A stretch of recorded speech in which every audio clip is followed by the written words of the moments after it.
Good morning, everybody. Bob here in Bakersfield, heading out to work. And welcome to this week's Throwback Thursday. I'm in the Mustang. I had planned on riding the Sportster 72 into work, but the temperature dropped about 10 degrees and the fog rolled in, and we only got about 200, 300 foot visibility.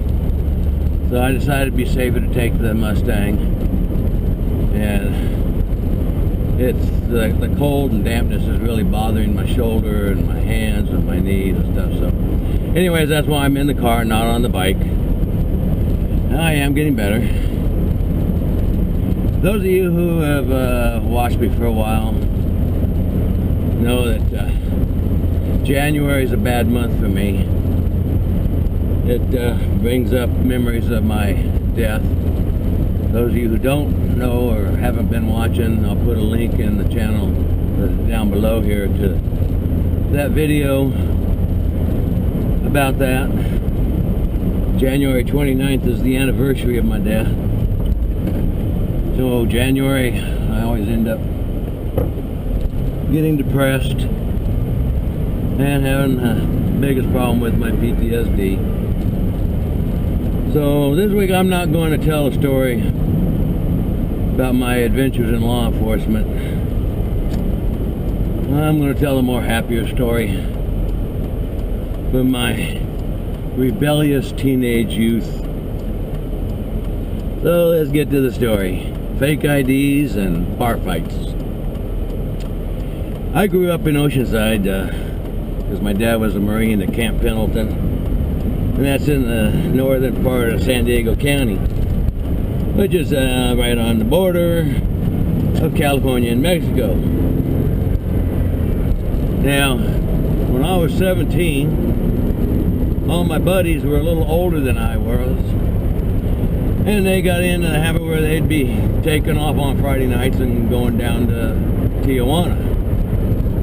Well, I didn't want to miss out on the fun. I wanted to go with them, so what I did was basically took an old driver's license of my older brother, Tom, and I don't know if he knows this to this day or not, but I took one of his old driver's licenses because he's like 4 years older than I am. So that driver's license showed that I was over 18. And I went with all the guys. And we would carpool down there. We'd get, 4 guys or so in the car, and we'd all caravan down there in our cars and park on the U.S. side of the border at the Denny's, and then walk across the border into Tijuana. Spend the night bar hopping, watching the girly shows and getting drunk and having fun. Now, the reason that we parked on the American side is because we had heard stories that if you get stopped by the cops, for some kind of traffic violation or an accident or whatever, they'd impound your car and you'd basically never get it back. And I believe those stories. I mean, it never happened to any of us, but I do believe those stories were true. So we'd walk on in there, and we would never take the rides from the taxi cab drivers, because we heard stories about the taxi cab drivers would get you in the cab and they'd drive you a couple miles out of town, rob you and dump you off, and you'd have to walk back into town with no ID and then try and get back across the border. Now, I know for a fact that that does happen, because that happened to a couple of our guys. So anyways, we get into town, into Tijuana, and we're walking along the bars, and we're heading over to what we call the titty bars, where the girls did the shows, dance topless and stuff. And those were off the main drag in the tourist strip area there. But there were other bars along the strip. So we stopped into this one bar to get a drink, have a couple of drinks before we made it on down around to the titty bars. Well, we get in there, and I think there was about 16 or 20 of us all in this group, go walking into this bar. And there's nobody else in the bar but the bartender, a couple of bouncers. We, ordered beers and pitchers of beer and sat down and everything. Well, one of the bouncers goes running in the back and brings out a bunch of B girls. If you don't know what a B girl is, that's a bar girl that they have come out and they sit at the table with you, and you know, you're expected to buy them drinks and stuff. Well, we didn't want them sitting at the table with us. So they had a bunch of ugly looking people anyways. So they sat down on one of the tables, because we took up a booth in about 3 tables there. So they sat down on one of the tables with the guys, and one of the guys had gotten up and he had ordered, you know, drinks for him and his buddies, and paid with a 20. Well, he was expecting change back, and he didn't get his change back. So he's up there arguing with the bartender, you know, about getting his change back. Well, the bartender's saying, well, you know, you bought drinks for the girls. You know, those are shots of tequila. You bought, you know, you don't get no change back. Well, he's arguing, well, you know, he didn't order any drinks for the girls. That's a bunch of BS stuff. But one of the guys grabs the shot and says, well, we paid for it, I'm drinking it. He throws it down. Well, it turns out that it's just water in that shot glass. Well, that pissed him off, so he goes up, he starts arguing with the bartender. Then the bouncer, he comes walking over from the door towards the two of them, because you know, they're making quite a ruckus. The group of guys I was with, we're busy sitting in our booth, you know, drinking our pitcher of beer, and we're, you know, listening to all this going on over there, but not really getting that involved in it. Well,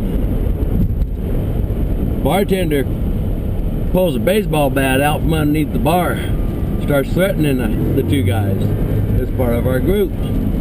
Next thing I know, there's a bar stool gets picked up, thrown over the bar at the bartender, and it goes crashing into all the bottles and booze they had set up behind the bar in front of the big mirror, you know, like they do in bars. You know, it's kind of like a display type of thing. When the bouncer, he comes running over, and of course the fight ensues between the two guys that are up there. Well, the minute the fight starts between our two guys and the bouncer, and the bartender starts to run around the end of the bar and come out with his baseball bat, and, you know, we all jump up.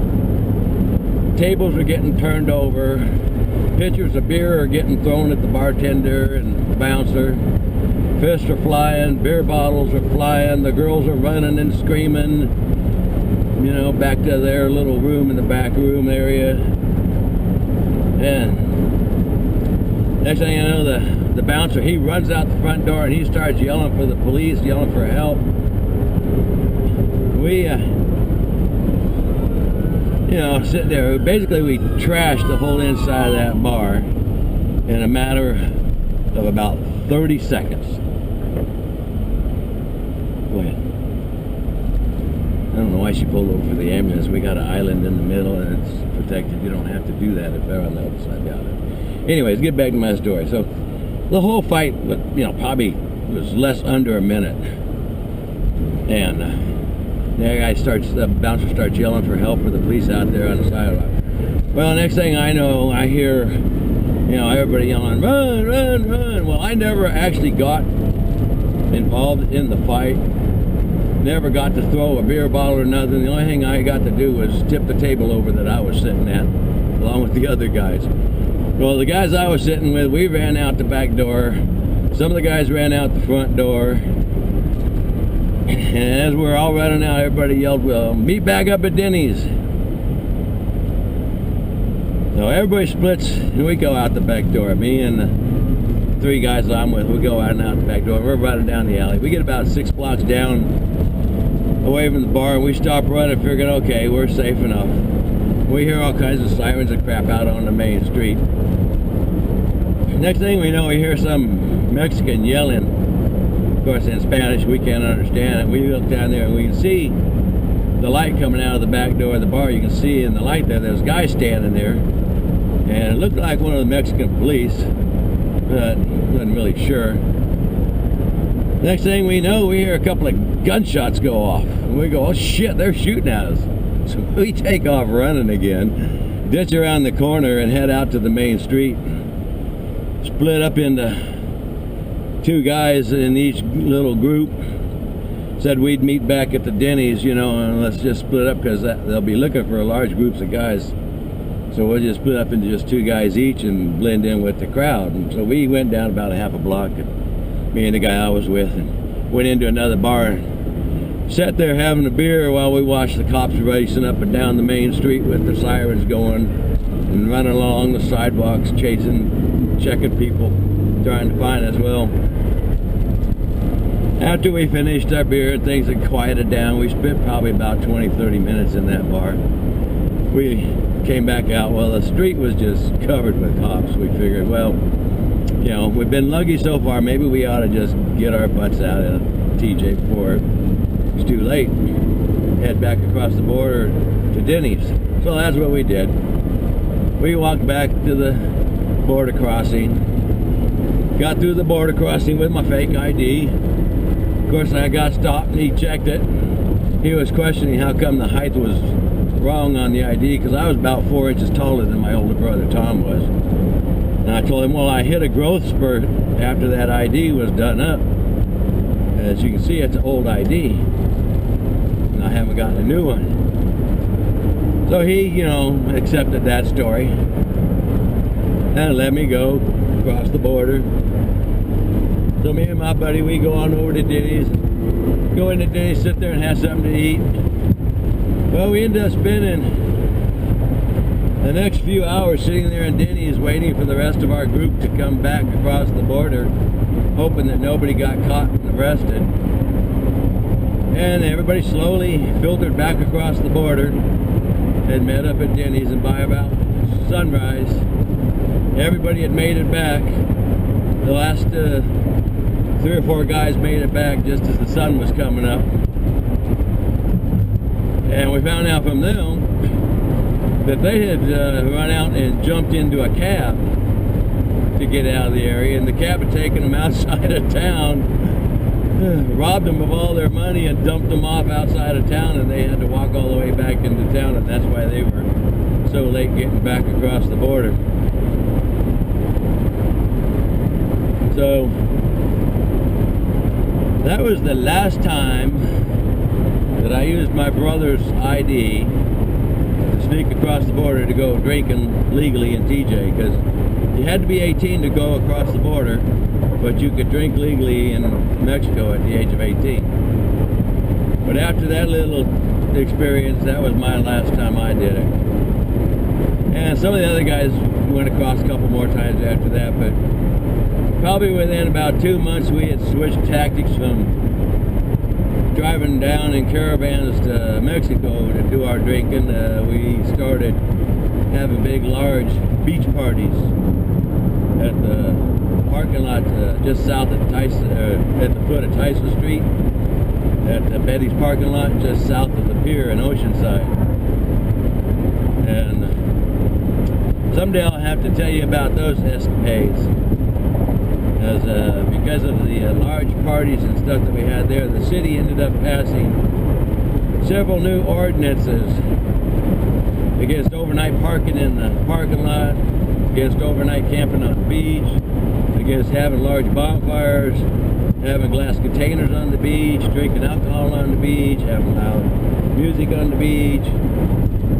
So we had a lot of fun in the 6 months it took them to pass all those new laws and kick us out of there. But that's another story for another time. I hope you all enjoyed this story of my rebellious teenage years. And it was a lot of fun back in those days. And never did get caught for any of the stuff I did. And there was lots of things I did I shouldn't have done. Anyways, see you guys on next Thursday. Hope you enjoyed the story. If you did, hit the like button and give me some comments, and come back next week for another story. And if you're interested in why January 29th and the month of January is such a bad time for me, go check out the video and the link down below. See you all later. Bye-bye.